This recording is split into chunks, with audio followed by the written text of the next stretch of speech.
Hey everybody, and welcome to another edition of All Things Universal Orlando. Today we're going to be looking at the top 5 reasons you should be staying at Universal's Endless Summer Resort, Surfside Inn and Suites.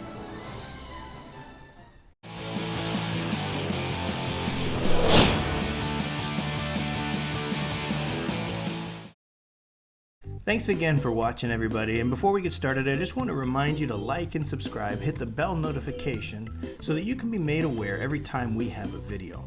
I also want to tell you that upcoming I've coordinated with That T-Cat, a friend of mine who's also a YouTuber, and we're going to be doing a giveaway that takes place on one of his live shows. So be looking for more information regarding that coming up soon. But today I want to look at the top 5 reasons you should be staying at Endless Summer.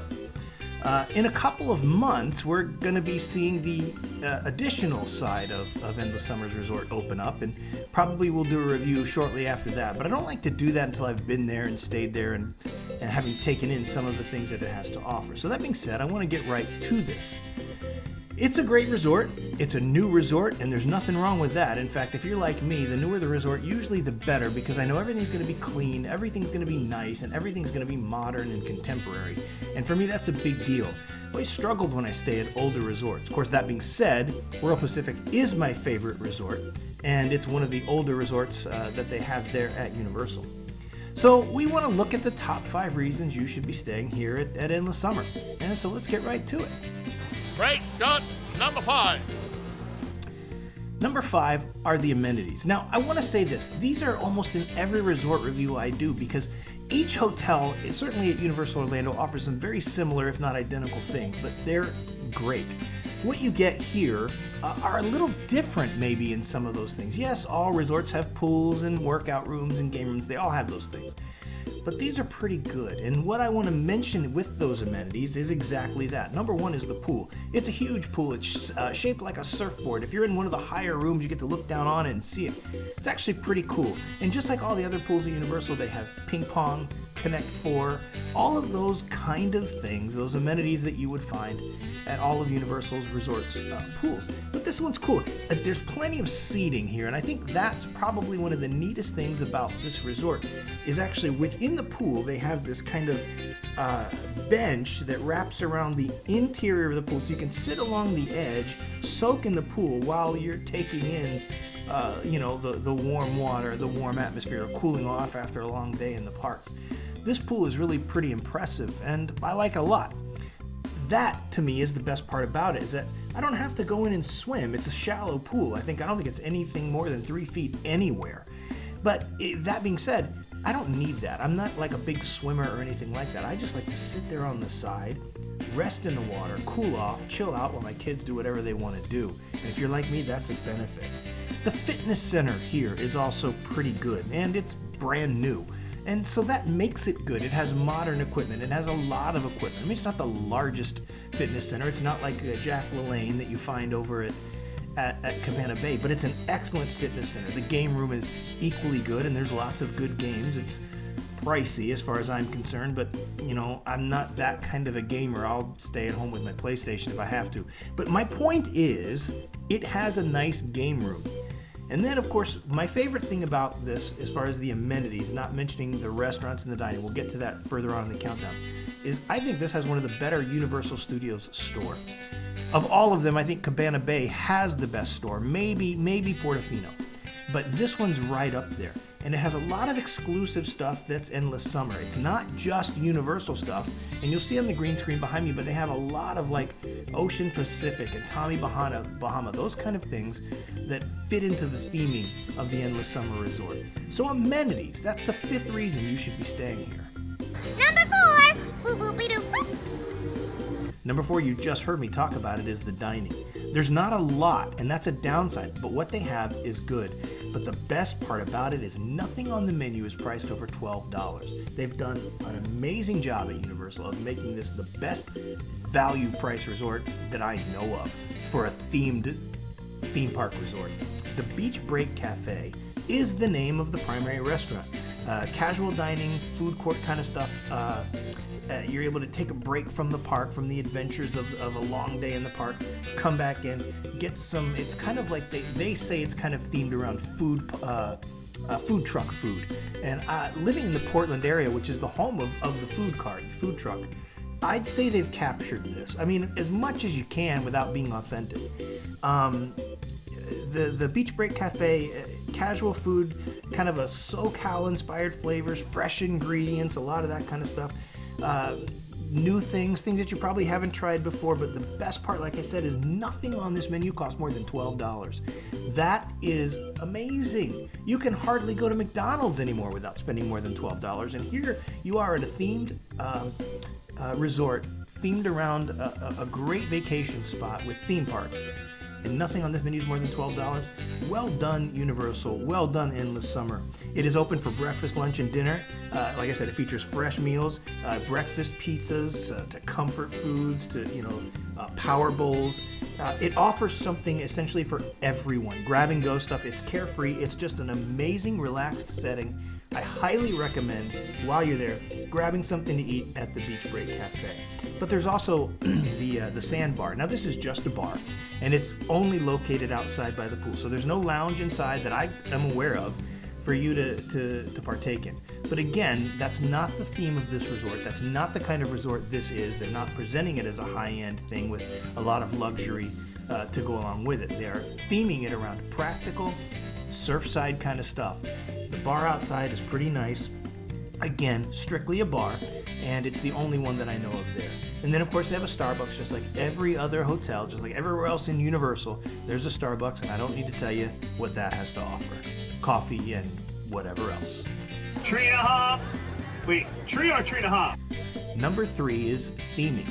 The theming here is really good. At first, I really wasn't all that impressed, but then I started to realize I'm not a surf guy. I'm not a Southern California guy. I did grow up in Florida, but if you grow up in Florida, you know that Florida is not like a surfing community, not like things are out on the west coast of the country.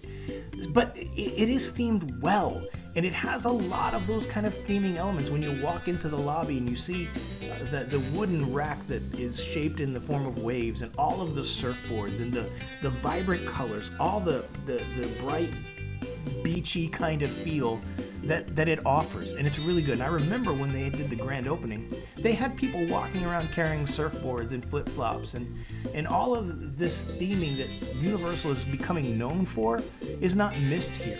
It's not overly themed, but it's not under-themed either. It really captures what they're trying to capture. I don't really have to say too much about this other than to say that even when you get into your rooms, there's that element of Surfside theme. It's almost like a beach cottage that you'd find at a beach resort where you walk out the back onto the sand. They've captured that element beautifully, and because of that, theming is the number 3 reason you should be staying at Endless Summer. Number 2!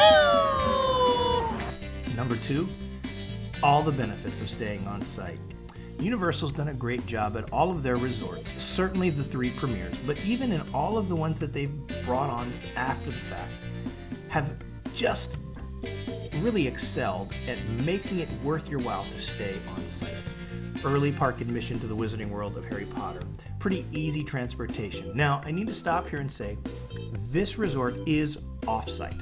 It is not in the hub that is Universal Orlando Resort. It's a little bit off. It's about a quarter of a mile down the road, so you do have to get on a bus. You do have to get through a little bit of traffic, but not much. It takes about 5 to 10 minutes to get from the theme park, or from the hotel to the theme park and back and back.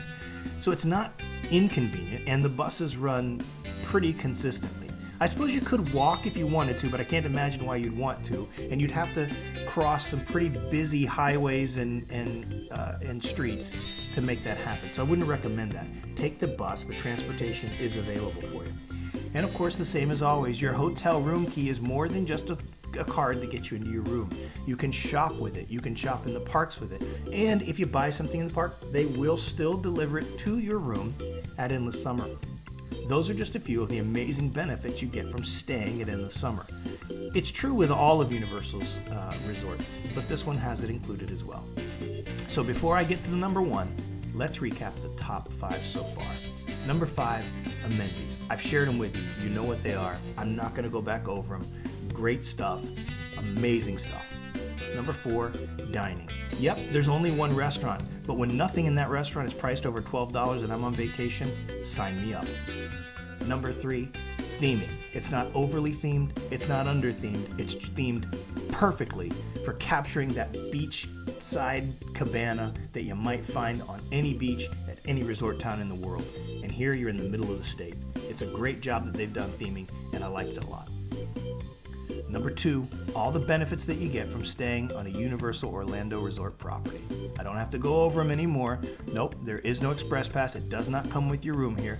But when the pricing is understandable why it doesn't. So here it is.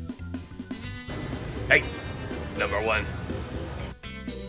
Number 1 is value. Probably this goes without saying. Universal Orlando has captured it. They've done something that I think is remarkable. Disney hasn't done it. I don't know that Disney needs to do it or is even trying to do it, but I'm grateful that Universal is. They have offered high quality, brand new, luxury, well maybe not luxury, but resort quality themed rooms at an affordable rate that literally anyone can afford it. What I'm going to give you now are prices based on a 5-night stay during non-peak times for a standard room. Are you ready? $79 to stay at a Universal Orlando resort.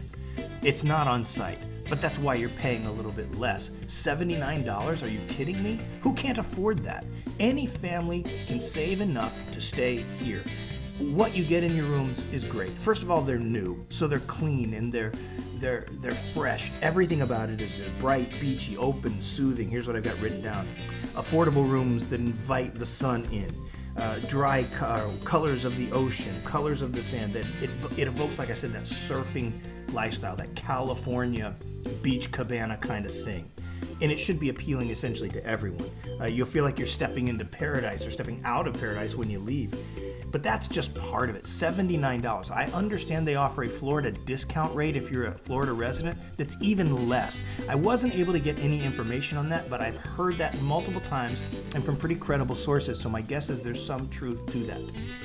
But check this out. A 2-bedroom suite, again, based on a 5-night stay during a non-peak time, 2-bedroom suite can seat 6 people, $120. So if you're a big family, this is ideal. You get all the benefits that I've mentioned earlier in this countdown, and you get it for that rate. More than half the rooms here at Surfside Inn are these 2-bedroom suites, so it's a great spot for families. Like I said, it accommodates 6 people. You don't have to worry about spending extra money on connecting rooms like you do in other resorts, certainly if you're staying off-site, because you can fit everybody into one room comfortably. There's just a lot of space here in a compact area. They've done it really, really well. I think the suites feature, the suites feature 3 queen beds, 2 TVs, a kitchenette, a sink, a picnic table, a large mini fridge, coffee maker, microwave, and of course free Wi-Fi. What's stopping you? $120? Try beating that during a non-peak time offsite and getting something that you'd consider staying in. So that is the primary reason. That is the number one reason. Value. Universal Orlando has maximized your vacation stay for the family in value at Endless Summer. You'd be foolish not to stay here. I gotta tell you, other than Aventura, I'd stay here over Cabana Bay. I'd stay here over Sapphire Falls. It's not as luxurious as Sapphire Falls, but it's substantially less expensive for essentially the same perks. The only difference is Sapphire Falls is considerably closer, and you have the water taxi that takes you to the theme park. And that might be worth paying for. If you can afford it, by all means, stay there. I know it's a popular hotel. I'm not beating Sapphire Falls down. I'm just saying for what you get, this is better. And you guys, if you saw my last review, you know what I think of Cabana Bay. Great resort, family friendly, just like this one is, but loud. I didn't notice that here. I didn't have that same experience at Endless Summer that I did at Cabana Bay. I thought it was very different, much better. It was more adult oriented for sure, but it didn't have that loud kind of celebratory atmosphere that I found at Cabana Bay. So for me, this was better. Of the value resorts, Aventura, still my favorite, but this one comes in right at number 2. Thanks for watching, guys. I really appreciate it. The channel's growing, and it's because of you. Please feel free to comment below. Remember to hit like, subscribe, and the bell notification. Don't forget we have an upcoming giveaway with That T-Cat, a friend of mine, a fellow YouTuber, so be looking for more information for that. Go bless somebody else today. Make a difference in somebody else's life, and watch what happens in yours. See you later.